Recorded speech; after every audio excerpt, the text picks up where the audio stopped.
Hello everyone, welcome to Bright Study. I am Aparna Mishra. और दोस्तों, जैसा कि आप जानते हैं, हमारा हिंदी व्याकरण क्रैश कोर्स चल रहा है और आप ये जानते हैं कि हिंदी व्याकरण किसी भी कॉम्पिटिटिव पेपर में एक अहम भूमिका निभाता है। तो दोस्तों, जैसा कि हम आपको पिछली वीडियोस में बता चुके हैं कि हमारा क्रैश कोर्स ये पार्ट 1 चल रहा है। इसमें हम हिंदी व्याकरण के जो बहुत मोस्ट कॉमन टॉपिक्स हैं, बेसिक टॉपिक्स हैं, उन्हें बेसिक तरीके से पढ़ रहे हैं और उस पर बहुत सारे क्वारीज़ को भी डिस्कस करेंगे और उसे डिटेल्स में डीपली समझ रहे हैं। हमारा क्रैश कोर्स पार्ट 2 जो होगा उसमें हम एडवांस टॉपिक्स को कवर करेंगे हिंदी व्याकरण से रिलेटेड, और उन पे बनी वीडियोस को हम डीपली समझेंगे और डिटेल्स में जानेंगे। तो चलिए दोस्तों, हम आगे बढ़ते हैं। हम जैसा कि दोस्तों हम पिछले वीडियोस में भी आपको बता चुके हैं, हमारा जो है ये मेरा छोटा सा इंट्रो आप देख सकते हैं। हमने अपने पिछले वीडियोस में हिंदी व्याकरण में कवर होने वाले, हमने आपसे डिस्कस किया था पहले भी कि जो हम कोर्स में कवर करने वाले हैं, क्रैश कोर्स पार्ट 1 में जो टॉपिक्स कवर करने वाले हैं उसकी एक समरी बनाई है, एक ओवरव्यू बनाया है। तो आपसे यही रिक्वेस्ट है कि आप एक बार जब भी आप वीडियोस को आगे बढ़ें देखने से पहले, और उसके लिए आप एक नज़र ज़रूर इन टॉपिक्स पे डाल लें। ये सारे टॉपिक्स हैं जो मेनली हम इसमें अपनी वीडियोस में आगे कवर करने वाले हैं। बहुत मोस्ट कॉमन टॉपिक्स हैं ये सारे, और इसकी जानकारी हमें होना बहुत ज़रूरी है। तो हमने अपना फर्स्ट टॉपिक भाषा शुरू भी कर दिया था। पिछली वीडियो में हमने भाषा पे कुछ ज्ञान प्राप्त किया था, और सबसे इम्पोर्टेंट बात ये थी दोस्तों, जो हमने आपको पहले भी बताया था कि भाषा थोड़ा सा लेंदी है। तो भाषा को हमने 2 पार्ट्स में डिवाइड किया था। भाषा का पार्ट 1 हम कर चुके हैं अपनी पिछली वीडियो में। अगर आपने वो नहीं देखा है तो ज़रूर जाकर देख लें। और उसमें हमने भाषा से रिलेटेड चीज़ें, उसमें आयाम, उसके आयाम, बोली, देवनागरी लिपि जो कि भाषा की है, हमारी हिंदी भाषा की है, इन सब के बारे में हमने नॉलेज कुछ गेन किया था, काफ़ी उसके बारे में जाना था। ये है आज की वीडियो में हमारा भाषा पार्ट 2 होगा, जिसमें हम इनकी जो हमारी हिंदी भाषा है उसकी बोलियाँ, उससे रिलेटेड उसके भेद, इन सब को आज हम डिटेल्स में पढ़ेंगे, उसके बारे में हम जानेंगे। तो चलिए शुरू करते हैं। तो सबसे पहले दोस्तों, हमने आपको भाषा में भी जब हम डिस्कस किए थे, हमने आपको बताया था कि हिंदी भाषा की भी बोलियाँ हैं, अपनी एक बोलियाँ हैं। एक तो भाषा के साथ बोली होती ही है जो लोग रीजनली अपने लैंग्वेज में क्षेत्रीय रूप में यूज़ करते हैं। घर परिवार, फ्रेंड सर्कल, मतलब जिसमें वो बहुत कंफर्टेबल होते हैं, वो उनकी एक बोली होती है। नॉर्मली लोग अपने घर पे, फ्रेंड सर्कल में या फिर आसपास की जगहों पे क्षेत्रीय जो उनकी लैंग्वेज होती है, बोली होती है, उसको वो यूज़ करते हैं। इसी तरह से जो हमारी ये हिंदी भाषा है, हिंदी भाषा की अपनी भी बोलियाँ हैं। जैसा कि हम सभी जानते हैं दोस्तों कि हिंदी का जो क्षेत्र है वह बहुत ही विशाल है, बहुत ही लंबा, बहुत ही बड़ा है, विविध है ये। लेकिन इसकी उपबोलियाँ या बोलियाँ हैं, उपभाषाएं हैं।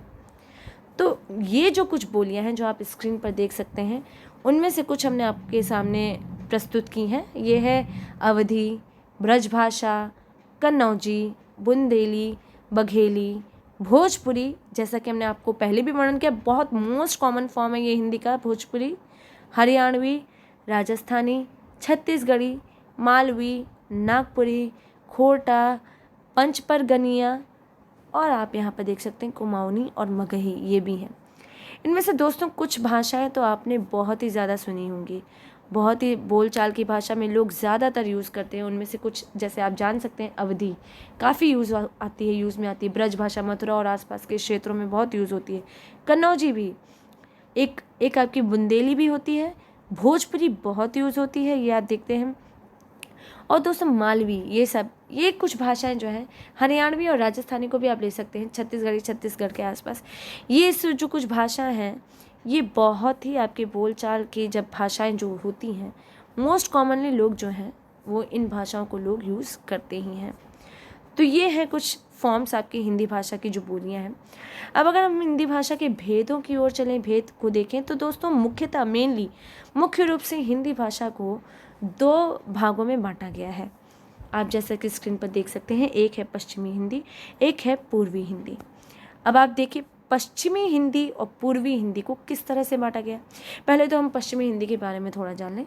पश्चिमी हिंदी का जो विकास है वह शौर सेनी अपभ्रंश, मोस्ट कॉमन बात है ये दोस्तों, और मोस्ट इम्पॉर्टेंट बात है, शौर सेनी अपभ्रंश से पश्चिमी हिंदी का विकास हुआ है। अगर आपके पेपर में पूछा जाए कि पश्चिमी हिंदी का विकास कहाँ से हुआ है, तो शौर से नहीं, अपभ्रंश से। और इसके अंतर्गत आपकी 5 बोलियाँ आती हैं। जो अगर बोलियों की बात करें हम, तो 5 बोलियाँ आती हैं। इसमें हम देख लें, जैसे दोस्तों पहले भी हमने आपसे डिस्कस किया था अपने पिछले स्लाइड में। तो फर्स्ट है आपका खड़ी बोली। खड़ी बोली जो है वो रामपुर, मेरठ, सहारनपुर, बागपत आदि के आसपास क्षेत्रों में आप जैसे देख सकते हैं, इन सारे जगहों पर आपकी ये खड़ी बोली प्रयुक्त होती है। हाँ, खड़ी बोली भी बहुत बोली जाने वाली बोली है। दूसरा हरियाणवी, जैसा कि नाम से ही स्पष्ट है, पंजाब हरियाणा आसपास, तो पंजाब के दक्षिण पूर्व स्थानों पर भी बहुत यूज़ होती है ये भाषा, बहुत मोस्टली लोग यूज़ करते हैं इस भाषा को। और हरियाणवी आपका रिलेट करता ही है, उसी से रिलेटेड है, तो हरियाणवी बहुत यूज़ होती है। ब्रज भाषा मथुरा के आसपास, जैसा कि हम पहले भी डिस्कस कर चुके हैं, मथुरा के आसपास के क्षेत्र में ब्रज भाषा का मोस्टली यूज़ होता है, इनफ लोग यूज़ करते हैं ज़्यादातर। कन्नौजी जो है दोस्तों, वो गंगा के मध्य दोआब के क्षेत्र में, ये देखिए दोआब के क्षेत्र में, और ये जो है कन्नौजी, जैसा कि हाँ, कन्नौजी और ये जो आपकी ब्रज भाषा, ये काफ़ी कुछ मिलती जुलती भाषाएं होती हैं। फिर बुंदेली आ गई। बुंदेली ये भी बहुत बोले जाने वाली भाषा है। बुंदेलखंड की उपभाषा है या बोली है बुंदेली। नाम से ही आपको स्पष्ट है, आप देख सकते हैं। बुंदेलखंड की जो उपभाषा है वो है आपकी बुंदेली। अब हम चलें दोस्तों पूर्वी हिंदी की तरफ। तो आपने जैसे कि देखा कि पश्चिमी हिंदी है आपका, ये 5 हमने इसके कैटेगरीज में इसको विभाजित किया और इसको देखा। पूर्वी हिंदी जो है उसके अंतर्गत जो है मुख्यतः अवधी, बघेली और छत्तीसगढ़ी आती है। दोस्तों सबके अपने अपने क्राइटेरियाज होते हैं। पश्चिमी हिंदी में इन सबको हम कवर करते हैं, क्लियर, ये आपके कवर होते हैं। लेकिन पूर्वी हिंदी में अगर हम देखें तो बेसिकली आपकी अवधी, बघेली और छत्तीसगढ़ी को ही लिया जाता है। ये मुख्य तौर पे मेनली इन भाषाओं को ही इसमें हम कवर करते हैं। तो चलिए देखते हैं पूर्वी हिंदी की हम जहाँ तक बात कर रहे हैं। तो देखिए दोस्तों, आपका यहाँ पर आप स्क्रीन पर देख सकते हैं, सबसे पहले जो आपकी है वह है अवधी। तो अवधी जैसा कि नाम से ही आपका स्पष्ट हो रहा है, अवधी जो है अवध में बोली जाती है। और ये जो अवधी लैंग्वेज है जो अवध में बोली जाती है, इसे भी पुनः पूर्वी अवधी और पश्चिमी अवधी में विभाजित करते हैं। ध्यान देने वाली बात है दोस्तों, इसमें आप कंफ्यूज मत होइएगा। पश्चिमी हिंदी उसकी 5 बोलियां थी, आपने देखा अभी जो हमने पिछले स्लाइड में अपना आपसे डिस्कस किया।